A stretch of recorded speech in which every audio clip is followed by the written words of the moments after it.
Well, greetings and salutations, everyone. I hope everyone is doing well, and welcome to today's bonus upload. Before we jump into today's bonus, I got a couple links. As many of you know, I rely on Patreon, PayPal, channel membership, and the merch to help the channel to continue to grow and go. Links to Patreon, PayPal, and channel membership is in the description below. Merch displayed directly under the video. Also, Dogman Frightening Encounters, Volume 1 through 3, the audiobook versions. They were written and researched by Tom Lyons, narrated and produced by me, Jeff Nadolny. Those audiobooks are available on Audible, Amazon, and iTunes, links to which are also in the description as well. And finally, last but definitely not least, if you'd really like to help support the channel to continue to grow and go, simply subscribe. It does not cost a cent. Click the like button, takes half a second. If you don't want to miss out on any of the informative uploads I put out daily, click that bell icon, and folks, please leave a comment. Why? Well, because all of these things really do help the channel to continue to grow and go. And yes, folks, they definitely do matter. Now, everyone, I have taken far too much of your time. Let's jump into today's bonus upload, shall we? Today's bonus upload is a couple of encounters when Dogman went against the wrong human, and they came out on the losing end. Today's first part of the upload. In the first week of May 2020, I had an encounter that I'm still having problems coming to terms with. Due to reasons I will explain in my story, I am not comfortable with giving my name or the details of exactly where this happened. I'm a pretty normal guy living in Delaware on the border of southeastern Pennsylvania. I'm a lover of the outdoors, and in the past few years have not had the time to really get out into nature and get my much-needed dose of the natural world. In 2019, I opened my own online business, and due to the recent COVID-19 pandemic and the whole world being stuck at home on their computers, my sales tripled the first half of this year. I have 2 children who are now very responsible and trustworthy teenagers. My girlfriend works at the local hospital and is considered an essential worker. So, the pandemic has kept her very busy this year. I turned 40 this year, and for the first time in my adult life, I had some time on my hands and was itching to get away from civilization. I have an internet hotspot router built into my SUV that works almost anywhere, no matter how remote. So with my laptop, I figured I could work from the road and take a few days to go fishing and breathe some fresh air. Neither of my teenagers were interested in joining me, and like I said, my girlfriend was far too busy with work. So I took my best friend with me, a 120-pound pit bull lab mix named Pete. He makes a great camping dog because he's incredibly lazy. I have never had to worry about him running off to chase deer or anything. He will lie on his blanket next to the fire all day and night unless I make him head out with me. But, as I've learned while camping with Pete, if coyotes, bears, or any other predators come around, he snaps out of his laziness and protects the camp. Despite his easygoing demeanor, Pete is pretty intimidating, as he's 120 pounds of muscle with no fat, which also blows my mind because of how lazy and inactive he is. I try to go camping at least once a year, and when I do, I usually rough it with a small tent and whatever I can carry on my back. But this time I decided I really wanted to have as many comforts of home and really pamper myself. So I hitched my 10-foot enclosed cargo trailer to my very large SUV and filled it with all the things I would really want to be comfy. I brought my full-sized backyard grill, my 12x12 pop-up canopy, an air mattress, 2 large coolers full of food, and a fancy 6-person tent. The campground I decided to go to is a very large one that is mostly used by RV kind of crowd. But on the far end, right next to the best fishing area, they have a half a dozen of just plain old campsites with no power or water hookups. My campsite is bordered by about 50 yards of thick woods that separated my camp from the large, fast-moving stream that is well known to be one of the best trout fishing spots in the whole state. On the other side of the stream is a steep mountainside that is covered in rock overhangs and small caves.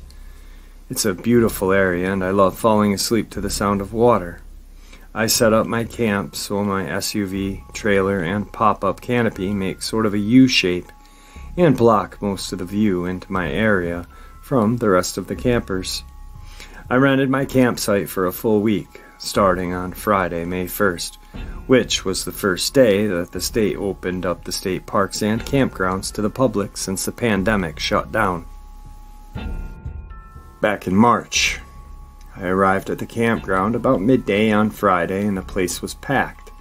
I spent most of my day getting my campsite set up, getting to know my temporary neighbors, and cooking ribeye steaks, burgers, vegetables on the grill.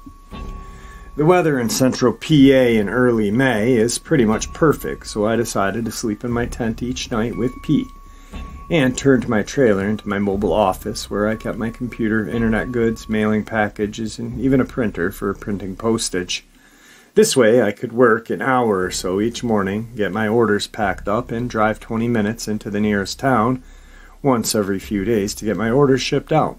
I remember thinking that I wish I could convince my girlfriend and children just to sell everything and move into the woods and live just like this. The weekend was crazy busy at the campground, and the creek was lined with fishermen as far as the eye could see. So I decided to do some hiking and exploring in the surrounding wilderness with Pete, instead of fighting 10 people for the same one fish all day. It felt great just to get out to where I really belonged, the woods. The only negative was that it rained on and off all weekend while I was hiking, but to be honest, when you camp in PA, you should expect to get rained on regularly. On the afternoon of Sunday, May 3rd, the campground cleared out fast, and by sundown, there were only a few active campsites left. I'd gotten to know 2 guys in the campsite directly next to mine, so we hung out for a few hours a night while I drank hot tea and they smoked joints like they were cigarettes. Needless to say, they were always hungry and seemed pleased to have me as a next-door neighbor, with my full-sized grill and enough food to feed a small army.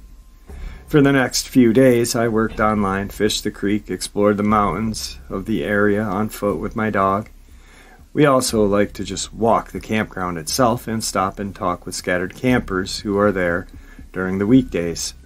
On Tuesday afternoon, a few of them told me about a black bear who had made its way into a more accessible side of the campground and raided their camps the night before. This had me a little concerned because I had that full-sized grill sitting out in the open at my camp that had been cooking delicious food for days on end. I debated on putting the grill inside my enclosed trailer at night, but laziness got the best of me and I left it out.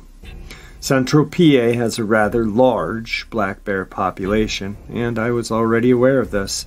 So at night I slept with my Mossberg Maverick 88 12-gauge shotgun loaded with double-aught buck in the tent with Pete.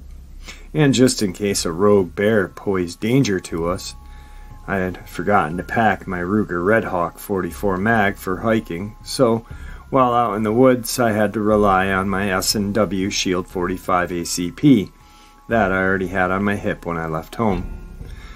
It was not ideal, but I figured it was better than nothing. On the night of Tuesday, May 5th, my new friends and I cooked up some barbecued chicken thighs, baked beans, and some baked potatoes wrapped in aluminum foil in my fire pit. They produced a small bottle of vodka as well, and we made a few orange soda spiked drinks to go along with our fancy campsite dinner. All the food and drinks combined with too much fun had worn us out a little early, so we parted ways and got ourselves prepared to crash for the night, a night that would prove to be the most terrifying night of our lives.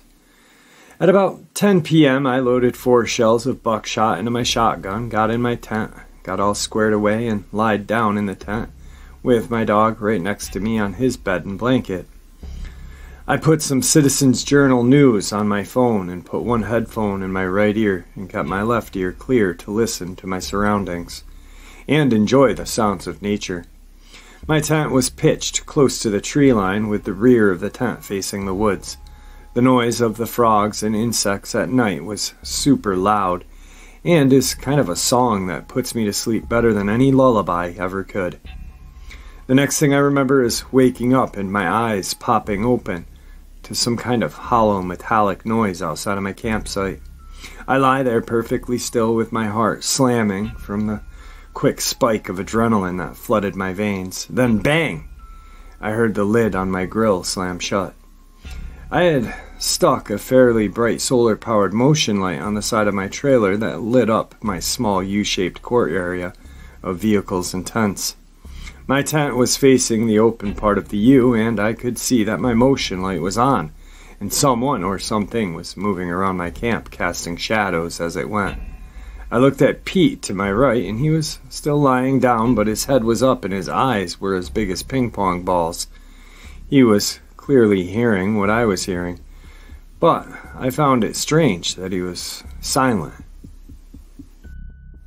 It was just then that I noticed the usual deafening noise of frogs, insects in the woods behind me was not there. Then I heard whatever it was breathing. It was Horace deep breathing. That was when I thought myself bare. I could hear it walking around, thump, thump, thump. And next I heard it at my trailer, pulling at the side door, trying to get inside. So I sat up and grabbed my shotgun. One thing about black bears is they are not the bravest animals, and any man-made noise will usually make them run for their lives. So I racked the slide of my shotgun as loud as I could and chambered a shell. Instead of running off, the creature stopped moving and went silent. I could feel the fear building up inside of me as I pretty much held my breath and listened. To my horror, it started walking toward my tent. It was then that I saw its shadow take shape as it drew closer. It was on 2 feet and apparently huge. I sat there in terror and disbelief as it came up to the front of my tent, breathing like a gigantic monster. I said out loud, "Whoever you are, I have a 12 gauge pointed right at you, so you better sound off who you are." Right then, it leaned forward right up to my tent and let out the most terrifying deep growl I have ever heard in my life. At that moment, Pete whined softly and cowered his head down. It was then that the shadow of its head was clearly visible. It had a giant head of a wolf with 2 pointed ears. As it was growling at me, I could hear my neighbors talking to each other, and one of them shined a flashlight on the creature. When the light hit the side of the creature's face, I saw its eyes light up a golden LED light. It turned its face toward the flashlight, and I could hear the man gasp and say, "Holy shit." Then it turned its attention back to me and growled again. I decided that if I didn't do something, this thing was going to kill us. So I lie back onto my sleeping pad, took aim at the shadow of this monstrous head, and pulled the trigger. What followed was complete and total pandemonium. The monster screamed and roared at the same time. It was like the death scream of a woman mixed with the roar of a big lion. Pete finally snapped out of his fear, jumped up, and started barking ferociously. The thing ran off, and from what I could tell from the loud thump, it ran straight into my trailer. I clambered up, quickly unzipped my tent, and poked my head outside to see. It got up onto its feet, and then it ran straight into the picnic table, did a flip onto the ground. It started grabbing its face and thrashing around. I could see blood was everywhere on the trailer. I jumped out of the tent while chambering another shell. I aimed as best as I could, with my whole body shaking violently. And right as it stood up again, I shot it the second time. I'm not entirely sure that I hit it with the second shot. It stood straight up. I pumped the gun and shot again. The third shot dropped it again. I was so terrified and taken back at how tall it was when it stood up that I tripped over my own feet and fell backwards. Just then I heard more gunfire erupt from behind me and turned to see my neighbor unloading a large revolver into this werewolf-looking thing at maybe 20 yards. The creature was on its side and was kind of running in circles on the ground, gurgling and spraying blood from its face and neck as it was gasping. As it was doing this death spiral on the ground, it was moving closer to me, so I tried to pump the gun again. and was shaking so bad that it took 3 attempts before the last shell entered the chamber. I just pointed and shot without aiming and could see the hump on its back of its neck rip open and spray blood and flesh all over the place. I was really close to it at this point. The monster stopped flipping out, and its limbs were twitching while its head remained fully animated and flopping back and forth for at least another 10 seconds. I crawled quickly backwards away from it and tried to stand up. I realized once I stood up that I'd been holding my breath the whole time, and when I got to my feet, my vision started to go black and I fell over again. My new friend ran up and grabbed my arms and started to pull me back, away from this monster. I stood up shaking badly and looked at the guy with the revolver. His eyes were huge and full of terror. When I started looking around, there was at least another 5 people showing up there with the same wild-eyed expressions. I saw that at least 3 of them had come over with their guns. People were yelling and asking each other what had happened, and checked to see if I was injured because I had blood on my clothes and my face. It all happened quickly, but, as it often told by people facing traumatic events, it seemed like it was all in slow motion to me. My dog was still barking and going crazy, so I did my best to calm him down. When I hugged him, he was shaking as much as I was. Before long, a small crowd had formed, and people were on their phones calling 911. After a minute or so, a few guys and myself approached this thing as it lay there, still occasionally twitching. We all stood over it saying, "What the fuck?" over and over. Eventually, we all started saying, "It's a werewolf," in disbelief. All at once, people started taking pictures with their phones. Mine was still in the tent. The wolfman was dead. The top half of his head was basically gone, including both of his eyes and the top of his snout. I assume that was the first shot I made from the tent. The front of its neck was completely shredded, and the back of its neck was missing a large chunk of meat. Other than that, it was pretty much impossible to see exactly what other injuries it had sustained, as it was completely covered from head to toe with blood. But we were all pretty sure it had taken buckshot or .357 magnums to the chest as well. There was a small river of blood running through the camp and right past my tent from a puddle that surrounded the beast. It was a lot of blood. It was on its side, and after a few minutes we summoned the courage to grab some big sticks and flip it onto its back. It most definitely was a male, as it had a huge set of balls bigger than my fists. It was huge. We never measured it, but it was longer than any man I had ever seen. It had dog-like legs, weird-shaped paws with kind of small heel for feet. Looking back, I'm impressed that it was able to balance such a big body on feet so small. It had really skinny lower legs and pretty thick upper legs. It had arms pretty much like a human with long fingers that had filthy-looking claws, maybe 3 to 4 inches long. I noticed it was missing the top half of a finger from the battle. The second wave of terror hit us all at once. The howling of multiple animals sounded off in the direction of the mountain behind the creek. We all looked at each other, and I could see that same big-eyed look over everyone's face. I ran to my tent and clumsily loaded my shotgun with 5 rounds this time and grabbed my .45 as well, and clipped it to my side inside of my waistband.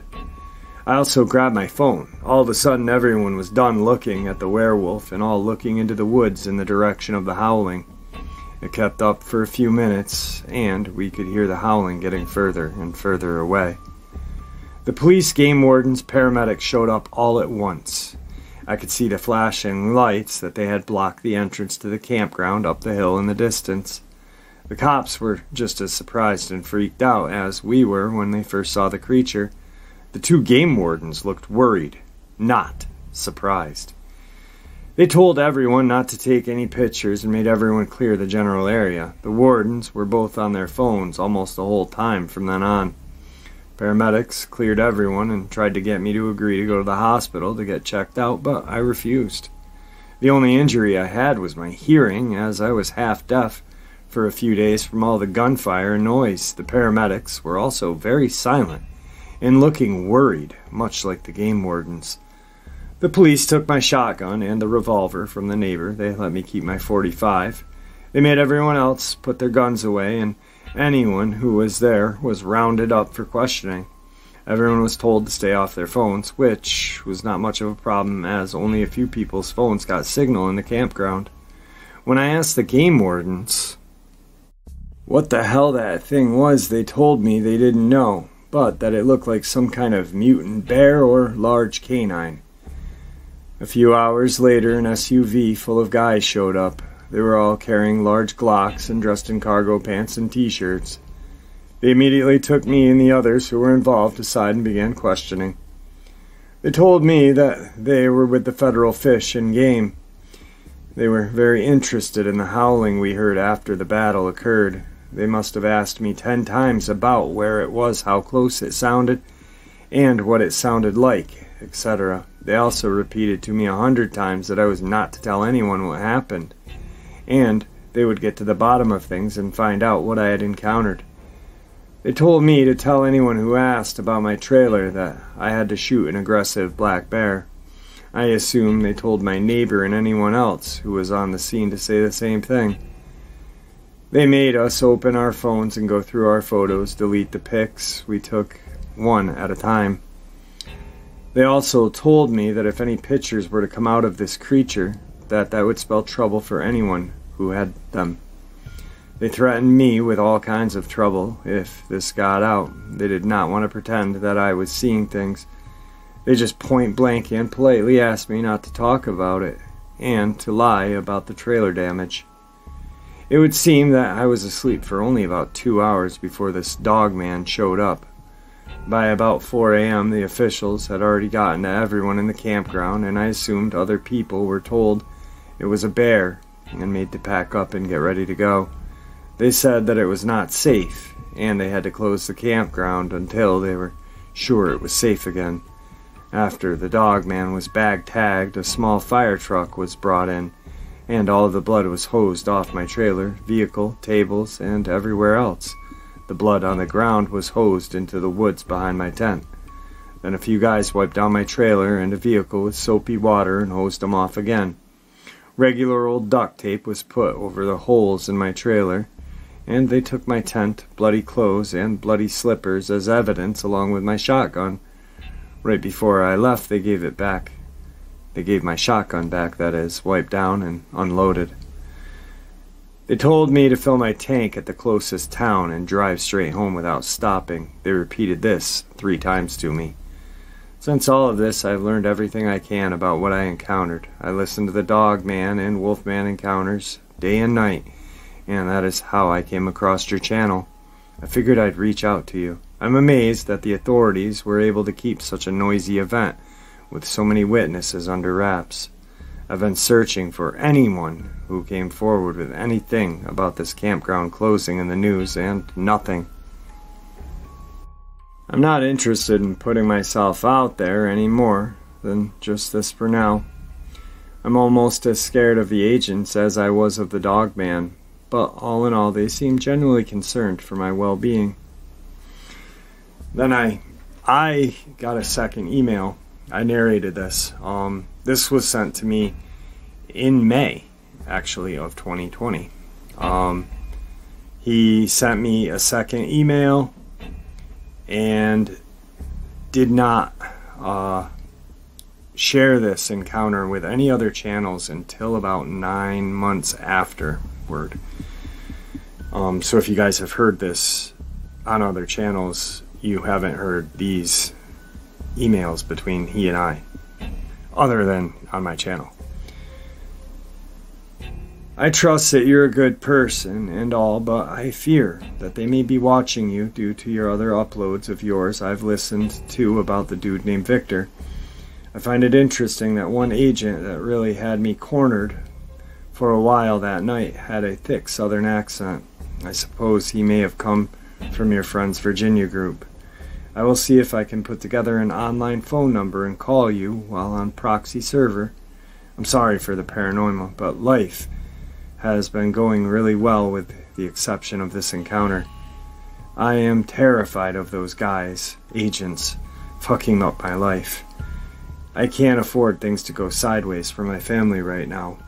My state of mind is pretty jumpy these days. I won't even take my trash cans out without my big revolver. If I do get set up together to call you, what's the best time? If you have any questions in the meantime, go ahead and email them to me. I will make sure to check this account for you each day. Third email. We're responding, but I'm not including what I'm putting in. Third email. I was reading through the comments on the show of my story. A few people had questions, it seems.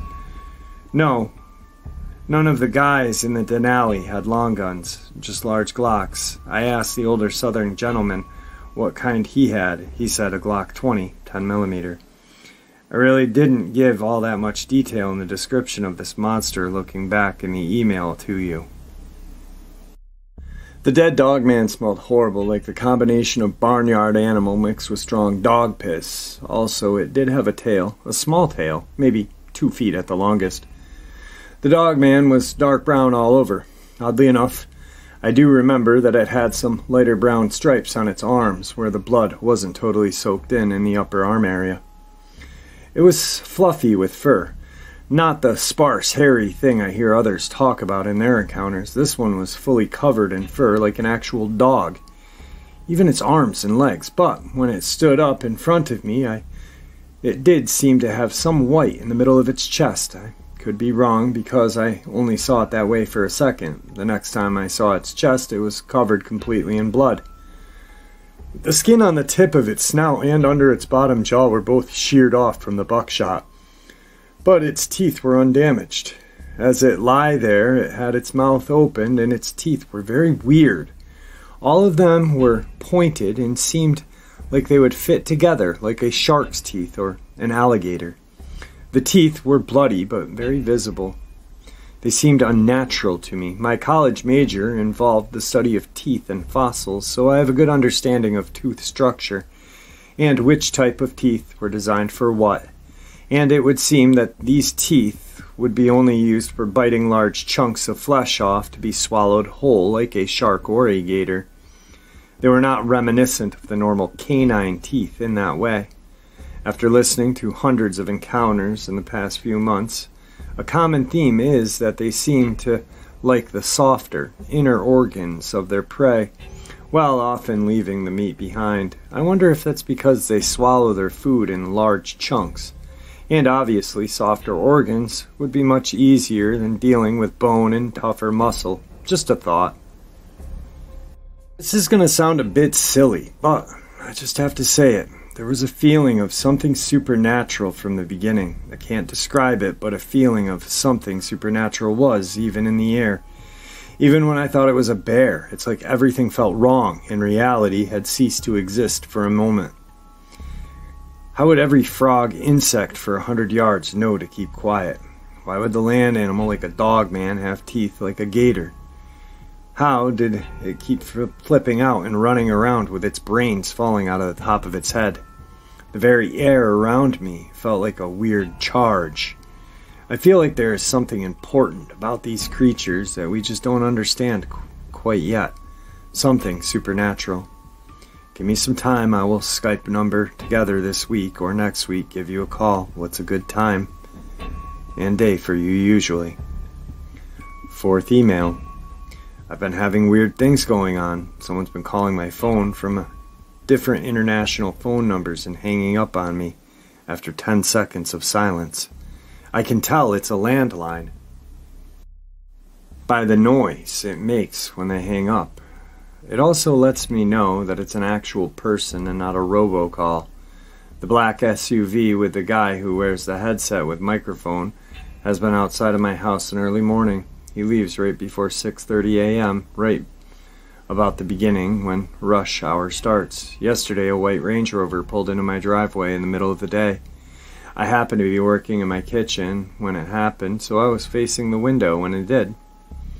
I saw the two guys in the vehicle, sitting there scanning my house and talking to each other. I always carry a gun now, even when I'm home alone with the kids, so I popped the button on my holster and went to the front door and quickly opened it. The two guys looked at me and casually pulled out of my driveway. I did notice that they had out-of-state license plate because it was just plain white. Definitely not Delaware.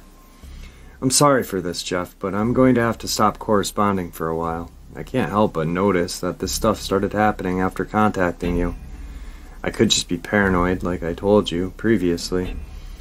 I have a happy, almost perfect life right now. I have a lot to lose. I hope you understand. Feel free to let your listeners know. So I just let it lay and die down, and then I emailed him back in February. Hey, it's Jeff Nadolny. How are you? I'm reaching out to make sure you're okay. I'd love to speak with you sometime. Of course, I'll honor the stipulations. Then he responds, I'm fine. I have not seen anything weird or had any Men in Black types watching me for a while now. I've made up my mind to not do any kind of interviews or talk directly with anyone for their safety as well as my own. I'm still shocked that none of the pictures taken that night slipped through the cracks and came out online. I've made up my mind just to send the encounter to other numerous cryptid channels and give it more exposure to your peers and their listeners. I have to think that more than one person there that night had gone online looking to see if the story made it into the world beyond their campsite experience. If so, I'm hoping that someone has more balls than me, found their way to hide a few pics or a few minutes of video from those guys in the SUV, and will anonymously leak it out somewhere. Thanks for doing your part and spread the word of my encounter, as well as many others. If I had not had the experience I had, I certainly would have looked at stories like those on your channel and your source Victor as ridiculous, but I would imagine that with all real-life monsters roaming in populated campsites and neighborhoods, that the government would indeed have some kind of task force to deal with them. So don't worry about me, I'm fine, and let's hope someone else has a few pictures that can break this thing wide open. And that's what he did. He sent the story out to Swamp Dweller and whatever lurks beneath and a couple other places. Crazy story, and I really kind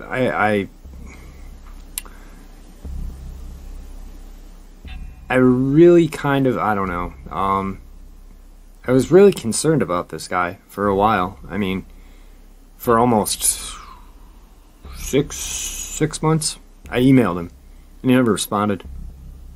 And then, just out of the blue, he responded back. So, I mean, it's, all fine and dandy that he's looking to find, this exposure of this encounter and try to find these photos, because I'm pretty sure other people have, at least gone onto the web and looked, like he said. But, I don't know. He kind of, like, the 8 months of not emailing me kind of just, I don't know, it made me worry about him, and it was just not really cool in my eyes. I wish the guy nothing but the best, but I really truly wish he had just at least emailed me periodically so I know he was okay. The interview would be cool, but that's just something extra, I just wanted to know he was okay. So, but every time I emailed him, he must have thought that I wanted an interview. I don't know. Maybe he'll give it to Swamp Dweller or some shit. I don't know. Who cares? But anyway, it was a crazy story, and it really, it's one that'll resonate with me for the rest of my life. And I do hope one day I do get to talk to him, because super nice guy, and I understand what he's saying, but just, I was so worried about him, to be honest. I truly, truly did worry, so. But the next part of this upload, we're going to continue on to the killing of Dogman. Now, I just had this interview the other day, and there's a reason why I'm putting this in here, and it's because it's one of the very few. But at the end, we'll all figure out why. Jeff, please don't say who I am. The encounter my brother and I happened in the late 80s or early 90s, not really sure. It was the second day of deer season in southern Ohio. My brother had a .358 Winchester, I had a .308 Ruger, which we are not supposed to use to be hunting with. The farm we hunted on was rented by my dad's brother. I've hunted this farm since 1966. when I had turned 13. The day I started early, like all deer hunts do for us, on the stand by 5:30. I was sitting on a fallen log with my back to the woods, facing a freshly shelled cornfield. My brother was 50 to 60 yards to my right, sitting on a tree stump facing that same field. Around 10, my brother started shooting, so I stepped out to maybe get a shot at a deer also. Only when I stepped out, it was not a deer my brother was shooting at, but what looked like a giant German shepherd charging at him on two legs, on its hind legs. So I raised my rifle and shot, hitting it in the right shoulder. The second shot hit it in the head. It fell down right as it was swiping at my brother and ran down to where my brother lay. He had a slash on his left shoulder. I think his coat kept it from being worse. So we got to our Jeep and I took him back to our uncle's and called the squad. When it came, so did the sheriff and ODNR, because my aunt said it was a wild animal attack. A friend I knew from ODNR was hunting on another farm. He arrived also. My brother went with the squad, and I took everyone back to look at what we described to look at. No one believed us, so seeing is believing. This thing we had shot looked like a werewolf. Long black hair like a wolf, its belly fur was white, paws and fingers like a raccoon, only huge, and claws 3 to 4 inches long. Rear feet like a raccoon, only 15 inches long. Teeth like a giant dog or wolf, very muscular upper body. Legs were very not wolf-like in that way, more man-like. Long, dog-like muzzle, pointed ears on top of the head. My brother had shot it 4 times in the chest area. I had shot it 2 times, once in the right shoulder area and the head shot. No one from the ODNR or sheriff knew what it was, and they took tons of pics of it. It was before I had cell phone and didn't have a camera. Asked my friend from the ODNR if he would get me and my brother some of the pics. He said yes, and a few weeks later I asked him about the pics and he said none of them developed. This is what my brother told how this unfolded. He saw 3 what he thought were German shepherds running across the cornfield, kind of loping along toward him. And he didn't give it much thought because the neighbor's farm had some dogs, but as they came closer he noticed they were huge, so he started keeping a closer eye on them. He said they got about 100 to 125 yards and they stopped. He said the larger one growled and looked like it was smiling or grinning. The other 2 started running to my brother's right, and the larger one stood up on its hind legs and charged at him. That's when he started shooting, and I came into the picture. They decided to wait till the next day to retrieve the body, so they left a new ODNR game warden there to stay overnight, and all through the night he heard howls and shrieks. His words. He had fallen asleep later and woke up sometime around 8. The werewolf body was gone. Nothing was ever done or said about it that I know of ever again. Also, on the new ODNR guy, there was a strange handprint on the doors. Also, I've asked my now retired ODNR friend about the pics several times, usually every time I see him. He now says he doesn't know what I'm talking about. Also, this thing looked like a werewolf from Van Helsing movie, exactly like my brother was. Fine, just giant scratches on his shoulders, across his chest. Can't hardly see him today. Gave up hunting after that, my brother did. I still hunt there to this day, but always take plenty of firepower and ammo. Me and him talk about it, some, but he won't talk to anyone else about it.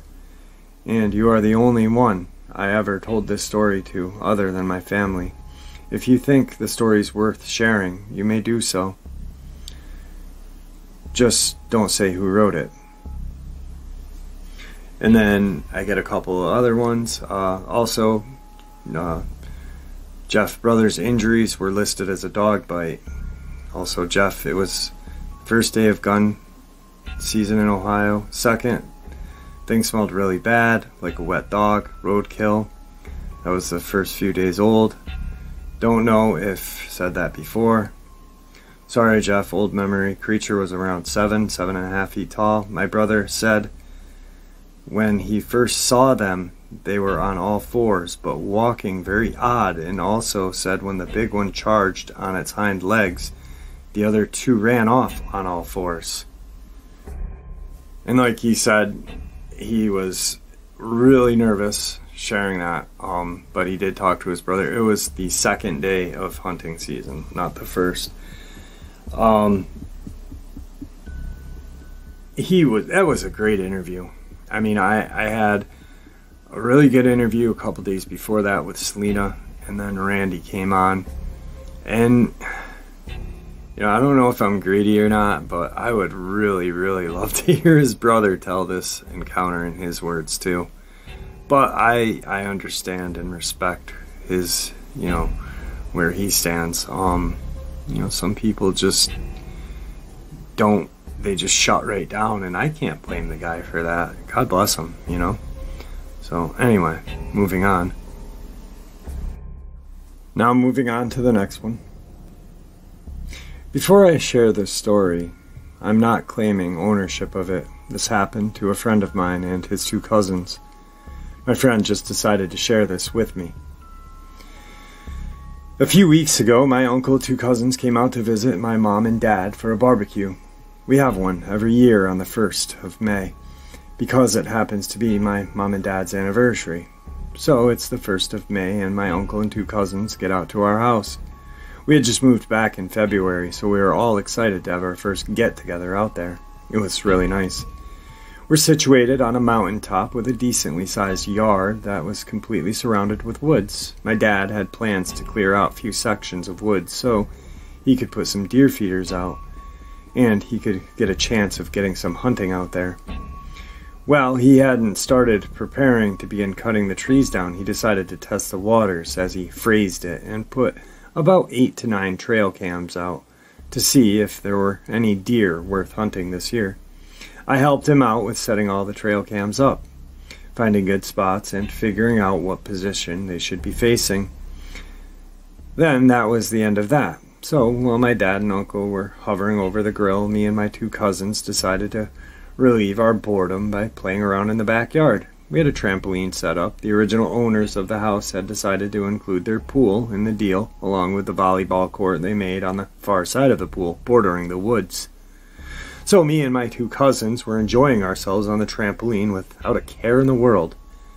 After a short while, my dad and uncle came to us and announced, "Hey, dinner's ready." So we all went inside, grabbed a plate, and then went back outside to our back deck and sat there and ate. Me and my dad were the first ones finished eating. My dad looked at me and suggested that we should go out and check the trail cams. We had done this many times before, sometimes even checking 3 or 4 times a week just to see what was out in the woods. However, this time would be a little different. Me and my dad are going around the property checking all the trail cams. We got to the point where we only hadn't checked one of them, but for some reason we couldn't manage to even find it. After searching around for almost 10 minutes, we eventually found the exact tree it should have been on. I remember placing it on the specific tree, and it was one of those trees that once you saw it again after the first time, it was damn near impossible not to recognize it. So my dad came up to me and started looking around, questioning that I had put the trail cam on this specific tree. I told him several times that I was 100% positive that this was the tree I placed the camera on. We started circling the tree, looking for any signs of our missing trail cam. While we're shuffling around trying to find it, I kicked something hard. I tripped over myself and looked down at my feet to see what I had tripped on. And there it was. Well, what was left of it. The trail cam. My dad came over to me and he saw it just as clearly as I did. The trail cam was completely and utterly destroyed. Upon further examination of the trail camera, we learned that a heavy-duty ratchet strap that we used to secure it around this tree had been torn apart. Literally, it looked as if something had grabbed the trail cam and just ripped it completely from the tree, and then just went town to town destroying it. My dad, thinking that whatever did this must have stepped into the range of the trail cam, and it could have taken a picture of it. So he tried to open the trail cam, but no success.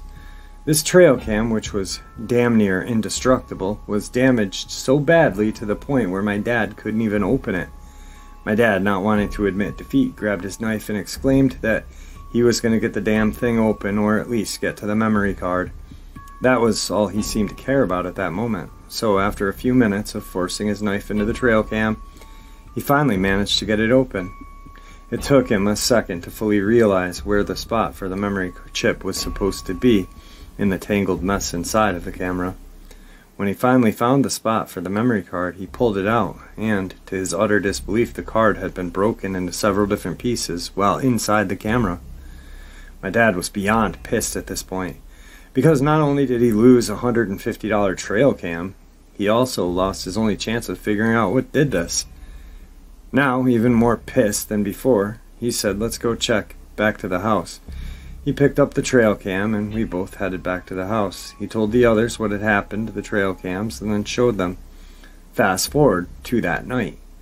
My dad, my uncle, me, my two cousins all went into the woods, just practically clinging to hope that one of the other trail cams had spotted the thing that destroyed one of our cams, since me and my dad had checked them.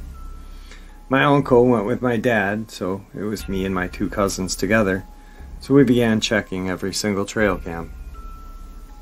So my cousins and I are heading toward the location of our third camera, so just relieve the memory card, because my dad had told us just to grab the memory cards and he will search them together. We got about 15 yards away from the third camera, and in an instant a chill ran from the top of my head all the way to both my feet. I told my cousins about this, and they said, "Wow, we feel it too." We all started panning, looking to see if we could see anything at all. Then I picked up on something in the direction we were heading to get the camera. I saw a figure.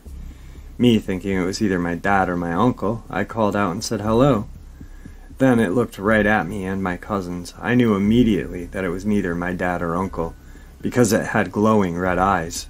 At first glance I thought maybe it was an animal like a deer, thinking that it was just reflecting the lights off our flashlights back onto us.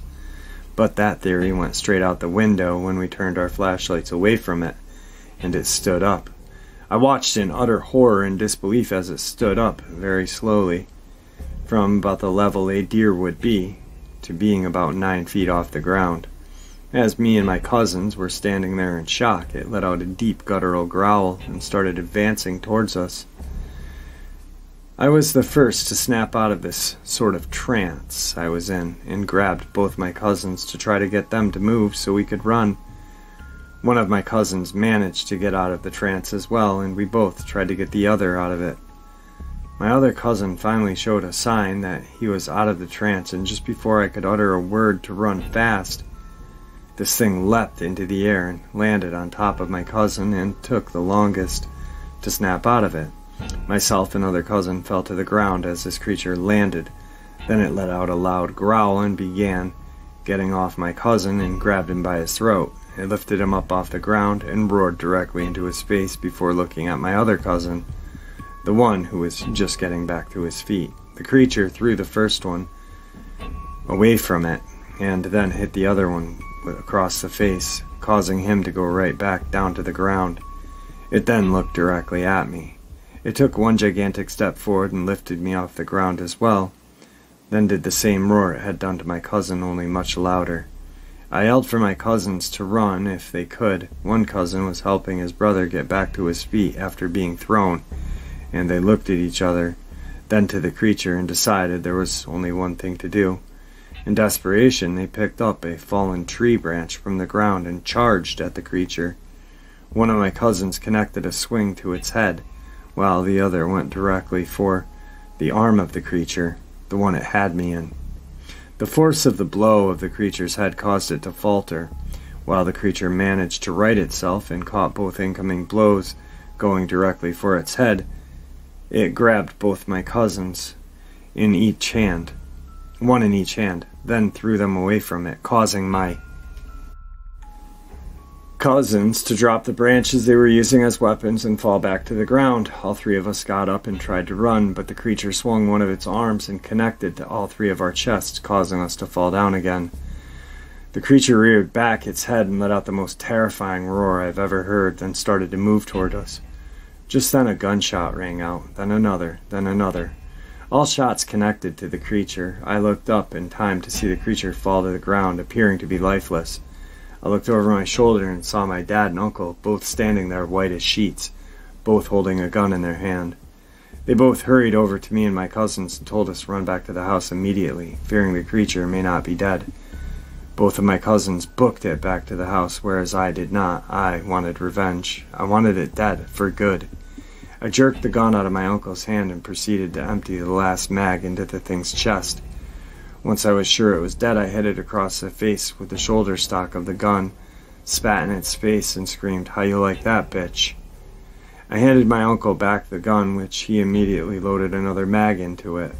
I walked past my dad and headed back toward the house with my uncle and dad following close behind. We got to the edge of the woods and started making our way across the small field to get to the house. Then out of nowhere we heard several more growls and roars, sounding almost exactly like the creature we had just killed. Hearing this, then immediately my dad screamed for us to run, so we did. All three of us started to book it back to the house as fast as we could. We hopped about a 4-foot tall chain-link fence that made up the dimensions of our front yard and ran to the stairs, up onto the front porch. My dad and uncle both turned and started firing their guns, not at anything, almost like they were trying to scare off the creatures. That was until one of them showed itself, then both, my uncle and dad, shot it at the same time. It fell on the ground lifeless, then everything went silent. No more growls or roars were heard. Nothing at all. Everything just went completely silent. All three of us made it back into the house. And then the entire night, everyone in the house that knew how to operate a gun safely had one in their hands or on their person.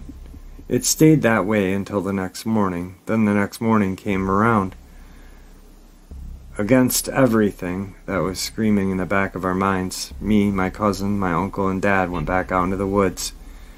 We were trying to see if we could find any bodies of the two creatures that we had killed. To our disappointment, we found nothing, except, of course, the blood of the creature I myself had dumped the rest of the mag into. That was all we found, just that one pool of blood. And that, folks, was today's bonus. I hope you all enjoyed it as much as I enjoyed sharing it with you. I'd like to thank you all for supporting the channel. It is, after all, your support that keeps the channel growing and going, and what gives people a place and a chance to share their experiences and theories judgment-free, just simply treated with the respect that we all deserve. Thank you. Everyone, please stay safe, happy, healthy, and ever vigilant. Keeping an eye on our children, our pets, our family, and friends. These creatures are real. They are out there and dangerous. Share this information with those you love and care about, and it may just help save their lives someday. Until next time, never stop asking questions. Never stop searching for the truth. And God bless.